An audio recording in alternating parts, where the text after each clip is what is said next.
आज हम पढ़ेंगे एक्रोमेगेली के बारे में। तो एक्रोमेगेली देखते हैं, शुरू करते हैं इसकी डेफिनेशन से। तो acromegaly is a rare condition characterized by over production of the growth hormone which result in over growth of soft tissues bones in the hands feet and face. तो एक्रोमेगेली एक ऐसी कंडीशन होती है जिसके अंदर क्या होता है, जो ग्रोथ हार्मोन होता है उसका ओवर प्रोडक्शन हो जाता है। ग्रोथ हार्मोन का ओवर प्रोडक्शन होने की वजह से क्या होता है, जो सॉफ्ट टिश्यूज होते हैं और बोन्स होती है उनकी ओवर ग्रोथ होने लग जाती है। ग्रोथ हार्मोन क्या होता है, ये ग्रोथ के लिए रिस्पॉन्सिबल होता है। If the excessive production of growth hormone in children it is known as gigantism. मतलब कि जो ग्रोथ हार्मोन का लेवल यदि चिल्ड्रंस के अंदर बढ़ जाए, चाइल्डहुड के अंदर बढ़ जाए, तो इसे जिजेंटिज्म की कंडीशन राइज होती है। इसे जिजेंटिज्म भी बोलते हैं। अब देखते हैं इसके इटियोलॉजिकल और रिस्क फैक्टर्स। इटियोलॉजी यानी इसके कौन कौन से कॉजेज होते हैं। तो बीपी मतलब ये बिनाइन पिट्यूटरी ट्यूमर की वजह से भी हो सकता है। जो पिट्यूटरी ट्यूमर होती है उसकी वजह से क्या होता है, जो पिट्यूटरी ग्लैंड की एक्टिविटी इंक्रीज हो जाती है और उस वजह से भी क्या हो सकता है, ग्रोथ हार्मोन का एक्सेसिव प्रोडक्शन या रिलीज हो जाता है। हाइपर पिट्यूटिज्म की वजह से भी ये कंडीशन हो सकती है। Hyper function of the hypothalamus, जो हाइपोथैलेमस होता है उसके हाइपर फंक्शन की वजह से भी ये कंडीशन होती है। क्यों? क्योंकि इसमें क्या होता है कि जो हाइपोथैलेमस होता है वो उसमें क्या होता है कि जो हाइपोथैलेमस से जब जो एक्टिविटी इंक्रीज हो जाती है उसकी, तो उसकी वजह से क्या होता है कि पिट्यूटरी ग्लैंड की भी स्टिमुलेशन इंक्रीज हो जाता है और उसकी वजह से क्या होता है कि जो ग्रोथ हार्मोन होता है उसका लेवल भी इंक्रीज हो जाता है और उस वजह से ये कंडीशन अराइज होती है। अब देखते हैं इसकी पैथोफिजियोलॉजी यानी कि ये कंडीशन कैसे प्रोग्रेस करती है। तो due to an etiological factor such as benign pituitary tumour, मतलब कि कोई भी कोज जैसे कि बिनाइन पिट्यूटरी ट्यूमर हो गया तो उसकी वजह से क्या होगा, जो पिट्यूटरी ग्लैंड होगी वो एनलार्ज हो जाएगी।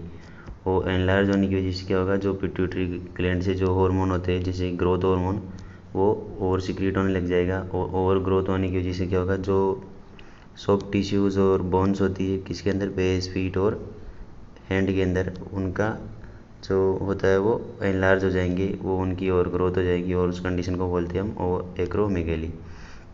मतलब कि इसमें क्या होता है, शुरू से देखिए, जो जैसे कि पिट्यूटरी ग्लैंड में बिनाइन ट्यूमर हो गई, उसकी वजह से पिट्यूटरी ग्लैंड एनलार्ज हो गई।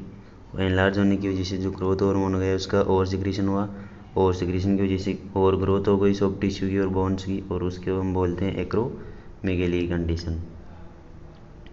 आगे देखते हैं इसके कौन कौन से साइन और सिम्टम्स होते हैं जो इस कंडीशन के अंदर देखने को मिलते हैं।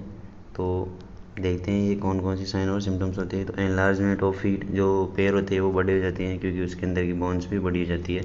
क्लबिंग ऑफ फिंगर्स हो जाता है। कार्पल टनल सिंड्रोम हो जाता है। इसके अंदर क्या होता है, जो कार्पल बोन होती है उसके अंदर डिफेक्ट हो जाता है। एनलार्जमेंट ऑफ टंग यानी जीभ बड़ी हो जाती है और उसकी वजह से क्या होता है, स्पीच डिफ़िकल्टी होती है और वॉइस भी डीप हो जाती है। प्रोट्रूजन ऑफ जो होता है वो प्रोट्रूड हो जाता है। हेड एक यानी हेड एक होने लग जाता है, सिर दर्द होने लग जाता है और ब्लड के अंदर ग्लूकोज का लेवल भी इंक्रीज हो जाता है। उसकी वजह से डायबिटीज़ भी हो सकती है। वो प्री डिस्पोज टू एथेरोस्क्लेरोसिस भी हो सकता है। एथेरोस्क्लेरोसिस का मतलब क्या होता है कि जो आर्टरी होती है, जैसे कि ये आर्टरी है, इसके अंदर पेट और कोलेस्ट्रॉल का डिपोजिशन होने लग जाता है और इससे आगे चलकर हार्ट अटैक जैसी कंडीशन अराइज होती है। इसका बेहतरीन एग्जांपल है कली, द ग्रेट कली। क्या होता है उसके शायद यही कंडीशन है एक्रोमेगेली की, इसलिए वो बहुत ज़्यादा बड़ा हो गया। तो इसके डायग्नोस्टिक एवेल्यूशन देखते हैं कि कौन कौन से डायग्नोस्टिक एवेल्यूशन होते हैं जिससे हम पता कर सकते हैं ये कंडीशन होती है, ये एक्रोमेगेली कंडीशन है। पहले हम हिस्ट्री कलेक्ट करेंगे पेशेंट की, फिर फिजिकल एग्जामिनेशन करेंगे। फिजिकल एग्जामिनेशन में क्या होगा, पेशेंट की जो और ग्रोथ होगी वो दिखाई देगी। ओरल ग्लूकोज टॉलरेंस टेस्ट करेंगे, इससे डायबिटीज़ इंसिपिड जो डायबिटीज़ मिलेटस होती है उसका पता चल जाता है। Serum insulin like growth factor first level भी चेक करेंगे। सीटी स्कैन और एमआरआई भी कर सकते हैं। आगे देखते हैं इसका मैनेजमेंट। तो मेडिकल मैनेजमेंट देखते हैं इसका। मेडिकल मैनेजमेंट क्या होगा, ऑक्टीरियोटाइड और पेगविसोमेंट, ये दो ड्रग्स होती है जो क्या करती है, ग्रोथ हार्मोन को एंटागोनाइज करती है। तो ये देंगे, ब्रोमक्रिप्टन देंगे, ये क्या करती है, डोपामिन एगोनिस्ट होती है।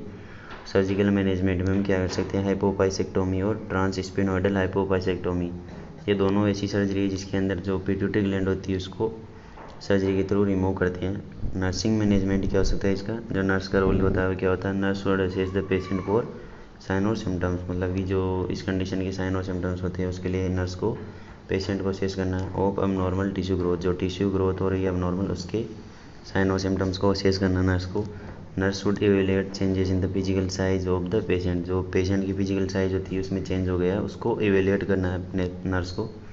Nurse should monitor the speech pattern, जो स्पीच पैटर्न को वो चेंज हो गया उसको भी असेस करना और विजुअल पेपिलरी रिस्पॉन्स को भी देखना है। Nurse should monitor complication of growth hormone, जैसे कि हाई लेवल ऑफ तो ब्लड ग्लूकोज और जैसे ये सब होते हैं, और ग्रोथ हार्मोन के हाई होने की वजह से जो कॉम्प्लिकेशन अराइज होती है उसको भी नर्स को मॉनिटर करना है। Nurse should monitor blood glucose level, जो ब्लड का ग्लूकोज लेवल होता है उसको मॉनिटर करते रहना है।